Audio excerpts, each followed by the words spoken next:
Bonjour mon frère, ma sœur. En ce jour de grâce, le Seigneur, dans la graine de semence de ce matin, veut avoir une conversation avec nous. Il a envie aujourd'hui de nous parler de la culture de l'envoyé. Alléluia, de la nature de l'envoyé et des habitudes de l'envoyé, de celui qui est envoyé par le Seigneur. Nous lisons aujourd'hui deux passages dans cette graine de semence. Le premier passage que nous trouvons dans le livre de Jean chapitre 6, le verset 38, qui dit « En effet, je suis descendu du ciel pour faire non ma volonté, mais celle de celui qui m'a envoyé. » Alléluia. Et nous trouvons notre deuxième passage dans le livre de Hébreux chapitre 6, les versets 11 et 12. Nous désirons que chacun de vous montre le même zèle pour conserver jusqu'à la fin une pleine espérance, en sorte que vous ne vous relâchiez point et que vous imitiez ceux qui par la foi et la persévérance héritent des promesses. Alléluia. Aujourd'hui, le Saint-Esprit veut avoir une conversation avec nous. Mes frères, mes sœurs, nous avons parlé de comment est-ce que le Seigneur envoie ses enfants. Comment est-ce que envoyer ses enfants est une priorité pour lui. Envoyer même souvent des personnes, souvent la nature, pour accomplir sa volonté et pour sauver l'humanité qui est sa première préoccupation. Alléluia. C'est pour ça que lorsque le Seigneur Jésus-Christ a donné le Saint-Esprit ou a annoncé le Saint-Esprit à ses disciples, il leur a dit, moi aussi je vous envoie comme le Père m'a envoyé. Alléluia. Donc que nous le voulions ou non, que nous le réalisions ou pas, les enfants de Dieu, les élus de Dieu sont envoyés sur cette terre. C'est pour ça qu'il nous a dit dans le livre de Jean chapitre 17, lorsqu'il parlait à ses disciples, que nous ne sommes pas de ce monde. Alléluia. Amen. Nous sommes dans ce monde, mais nous ne sommes pas de ce monde. Nous naissons dans des familles, mais nous ne sommes pas de nos familles. Nous venons d'une région d'origine, mais nous ne sommes pas de cette région d'origine. Alléluia. Nous sommes peut-être ivoiriens, mais nous ne sommes pas de la Côte d'Ivoire. Nous sommes peut-être africains, mais nous ne sommes pas de l'Afrique. Nous sommes peut-être européens, mais nous ne sommes pas de l'Europe. Alléluia, parce qu'en réalité, l'enfant de Dieu, l'élu de Dieu n'est pas de ce monde. Nous sommes des envoyés. Alléluia, que nous le voulions ou non. Et l'envoyé qui réussit sa mission sur terre, il a une culture. Alléluia, il a une façon d'être. Amen. Et c'est cette façon d'être-là qui lui permet de réussir. Parce que mes frères, mes sœurs, lorsque nous sommes envoyés par quelqu'un, nous devons rendre compte de cette mission. Alléluia. Lorsque nous sommes envoyés, nous avons une commission, nous avons une instruction, nous avons une mission à accomplir et à la fin, nous devons rendre compte. Amen. Et c'est ce qui se passera lorsque la fin des temps viendront et que chacun de nous se tiendra devant le Père pour rendre compte de la mission, de la commission qu'il nous a faite en nous envoyant chacun sur terre. Alléluia. Gloire au Seigneur. Amen. Les passages que nous avons lus nous révèlent d'abord par la voix du Seigneur Jésus-Christ qui était en train de dire à tout le monde et à qui voulait l'entendre qu'il était sur la terre, non pas pour faire sa volonté, mais pour faire la volonté du Père qui l'a envoyé. Il avait pleine conscience et pleine réalisation qu'il avait été envoyé sur la terre pour une mission, pour une commission. Et cette mission-là, c'était de faire la volonté du Père. Et comme nous avons été envoyés par lui, de la même manière que lui avait été envoyé par le Père, cela signifie aussi que notre mission, notre commission est de faire sa volonté et non pas la nôtre. Ça veut dire que notre vie en réalité ne nous appartient pas, mais elle nous est prêtée. Et la raison pour laquelle elle nous est prêtée, c'est pour que nous puissions faire la volonté de Jésus-Christ, faire la volonté du Père par le Saint-Esprit qui nous guide et qui nous conduit. Alléluia. C'est la seule raison pour laquelle nous sommes sur terre. Il n'y a pas d'autre raison, mes frères, mes sœurs. Ce n'est pas pour éduquer des enfants simplement. Ce n'est pas pour travailler simplement, avoir un travail. Ce n'est pas pour avoir des occupations simplement. Ce n'est pas pour aimer nos familles et nos alliés simplement. Ce n'est pas pour prendre des vacances. Non, mes frères, mes sœurs. Mais c'est pour accomplir la volonté du Seigneur. Et si cette volonté signifie pour chacun de nous pour l'un ou pour l'autre, d'éduquer nos enfants, alors cela fera partie de notre mission sur terre. Si cette volonté inclut un travail qu'il nous donne, alors notre mission sera d'occuper ce travail. Mais si la volonté du Père n'inclut pas certaines choses, même si elles semblent importantes dans cette vie, cela veut dire que ce n'est pas ce que nous devons faire, parce que, comme le Seigneur Jésus-Christ disait, nous avons été envoyés sur la terre pour accomplir et pour faire la volonté du Père et pas notre volonté. Amen. Dans cette conversation que nous avons aujourd'hui, le Saint-Esprit est en train de nous rappeler certaines personnes, comme le prophète Samuel, qui est né pour accomplir la volonté du Père sur la terre. Il est né à un moment donné où le Père avait besoin d'un prophète. Il avait besoin d'un envoyé. Il avait besoin de quelqu'un qui peut faire la guerre, comme un juge, comme Josué, mais en même temps de quelqu'un qui peut enseigner la parole et qui peut oindre des rois, qui peut donner des conseils à des rois. Il avait besoin de quelqu'un comme Samuel. Et c'est pour cette raison et cette seule raison qu'il a donné Samuel à sa mère Anne. Alléluia. Donc Samuel était né et envoyé sur la terre pour faire la volonté du Père. Et il a fait cette volonté, mes frères, mes sœurs. Il a couru toute sa vie, chaque jour qu'il s'est levé. Il a fait des voyages. La Bible dit que Samuel parcourait tout Israël depuis Rama. Il faisait de ville en ville, de village en village, des kilomètres et des kilomètres pour accomplir la volonté du Père,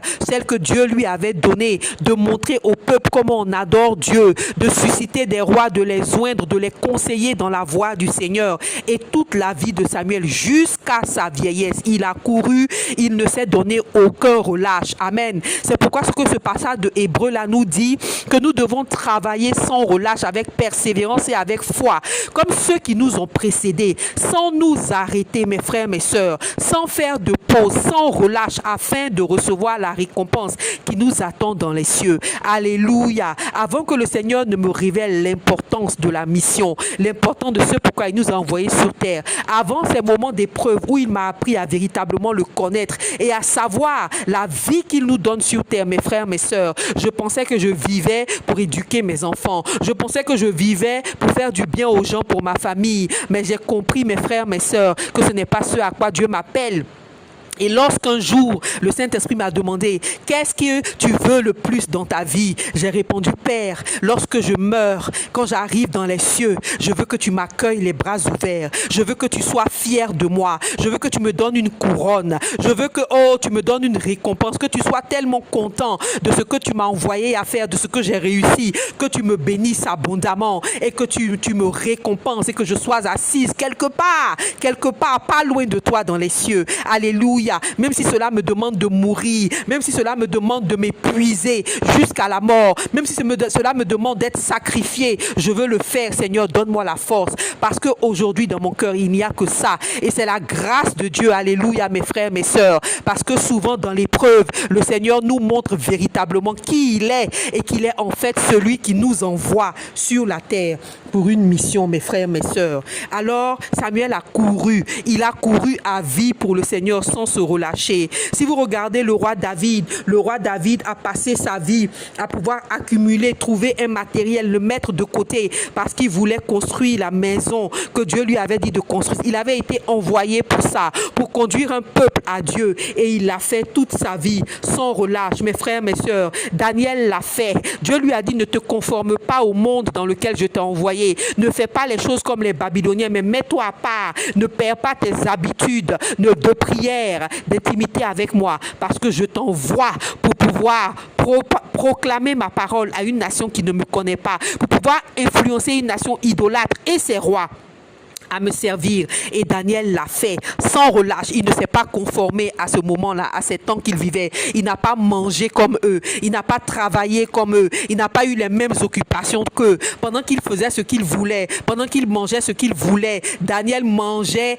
quelque chose de différent, parce que la volonté de son père pour lui était d'être à part, était de ne pas se conformer, était d'avoir une vie avec un esprit supérieur, le Saint-Esprit, qui montre aux autres la gloire de Dieu. Et il a réussi sa mission, mes frères, mes sœurs. Des rois profondément idolâtres se sont prosternés devant le roi des rois à cause de la vie de Daniel. Oh mes frères, quelle mission, quelle réussite. Nous avons également vu Jérémie qui a servi le Seigneur en tant qu'envoyé à Israël et à Juda. À un moment donné où le peuple de Dieu s'était détourné de Dieu, oh, Jérémie a prêché une parole contradictoire. Il leur a prêché une parole dure. À un moment donné, les enfants de Dieu n'aimaient pas entendre les paroles dures. Alors il a été maltraité, il a été battu, il a été jeté dans des puits, il a été complètement battu, défiguré, complètement dans l'injustice totale. Mais il ne s'est pas arrêté, mes frères et mes sœurs, sans relâche, parce qu'il regardait à la récompense. Il a fait ce pourquoi il était envoyé. Malgré toutes les difficultés qui étaient devant lui, mes frères, mes sœurs, la femme samaritaine, oh mes frères, mes sœurs, qui a été envoyée par Jésus-Christ, oh, il est venu parler avec elle afin qu'elle parle de lui à tout son pays, la Samarie, mes frères, mes sœurs, elle a réussi. Elle a fait fi de la honte. Elle est partie vers les hommes de ce pays, leur a dit, écoutez, ma vie que je vis là, qui n'est pas une vie normale. Alléluia. Ah, cette femme-là, elle a fait fi de sa vie, elle a fait fi de l'humiliation. Elle avait été mariée 4 fois. Imaginez l'humiliation, les critiques sur sa vie. Mais ce jour-là où le Seigneur Jésus-Christ l'a envoyée, elle est partie en faisant fi de ça. Elle est partie parler de Jésus. Elle est partie exposer sa vie. Elle leur a dit, voici un homme qui m'a dit tout ce que j'ai fait. Mon frère, ma sœur, des fois, lorsque le Seigneur t'envoie, il veut que tu utilises le témoignage de ta vie pour amener des gens à lui. Et que tu ne te relâches pas et que tu n'aies pas peur de l'humiliation, mes frères, mes sœurs. Oh, quel envoyé. Elle a réussi sa mission, mes frères, mes sœurs. Et n'oubliez pas Néhémie. Oh, mes frères, mes sœurs, comment cet homme-là, il avait un poste au niveau du roi. Il travaillait près du roi, mes frères, mes sœurs. Mais le Saint-Esprit lui a dit, prends une pause professionnelle, je t'envoie. Je t'envoie en Israël reconstruire mon temple. Alors prends une pause. Ce n'est pas une démission, mais dis à ton patron que tu veux partir, tu veux arrêter de travailler. Et Néhémie l'a fait tout de suite. Alléluia. Il a fait parce qu'il vivait pour accomplir la volonté de celui qu'il avait envoyé. Exactement comme Jésus-Christ. Voici ce que c'est que la culture de l'envoyé. Rien ne compte que la volonté du Père, mes frères, mes sœurs. Son travail ne compte pas.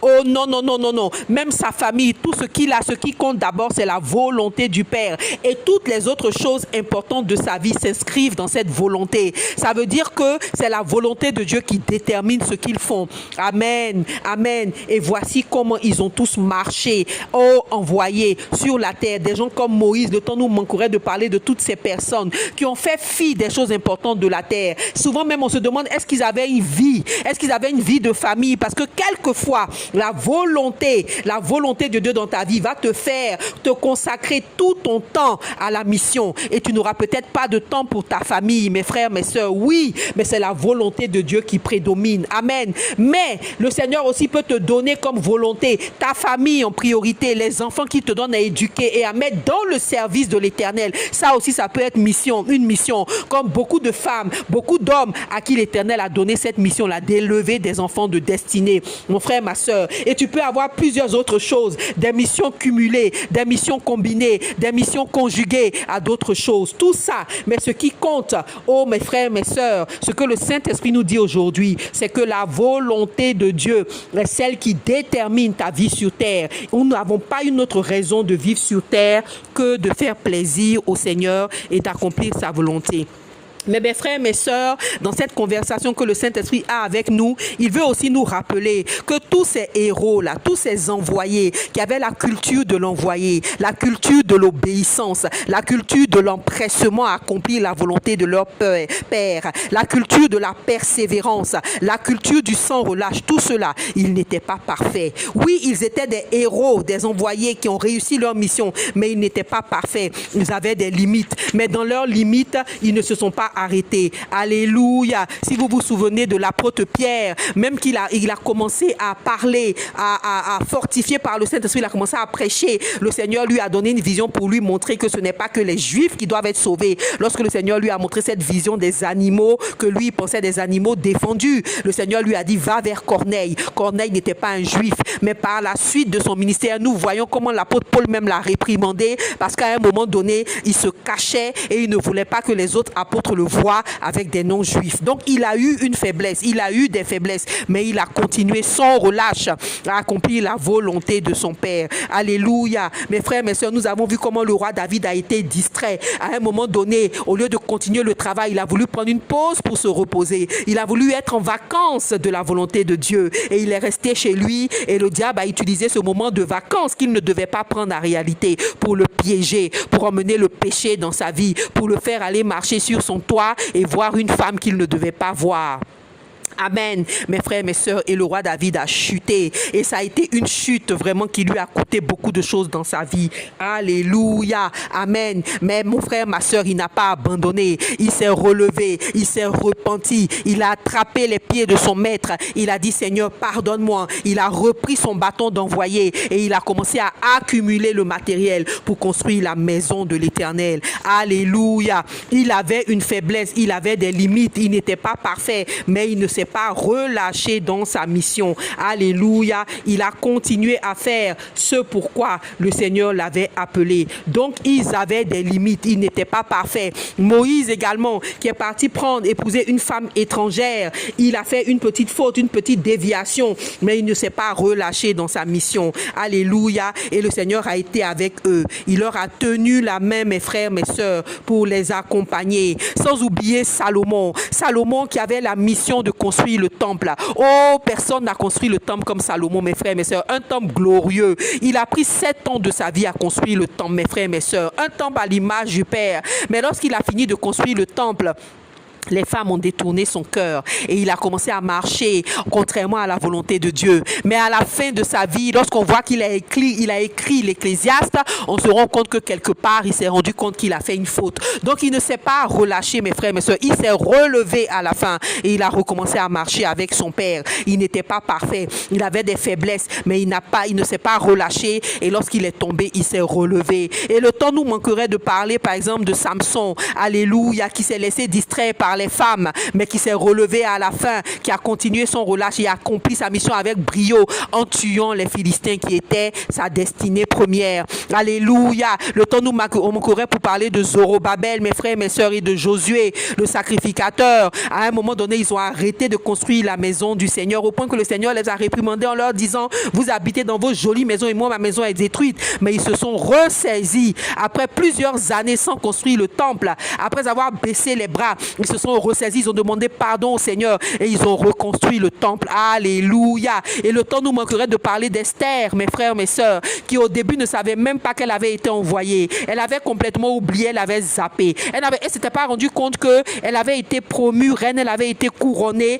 parce qu'en fait elle avait été envoyée. Et lorsque le défi s'est présenté à elle, son oncle lui a dit, ne sais-tu pas que c'est pour un temps comme si peut-être que tu as été placée là? Et ça fait tilt dans sa tête. Elle s'est rendue compte qu'elle avait été envoyée. Alors elle s'est ressaisie, elle a intercédé, elle a pris sa place, elle a influencé, elle a réussi la mission pour laquelle elle avait été envoyée. Mes frères, mes sœurs, ils n'étaient pas parfaits, mais ils avaient des choses en commun, mes frères, mes sœurs. La culture de la persévérance, la culture de la repentance lorsqu'ils chutaient, la culture de revenir à l'Éternel, la culture de travailler sans relâche, la culture de l'obéissance, mes frères, mes sœurs, la culture de la foi, la culture de la persévérance dans la parole de Dieu, la culture de réaliser que leur vie est pour la volonté de Dieu et qu'ils ne vivent pas pour eux-mêmes et que s'ils n'accomplissent pas la volonté de Dieu, la vie ne vaut pas la peine d'être vécue.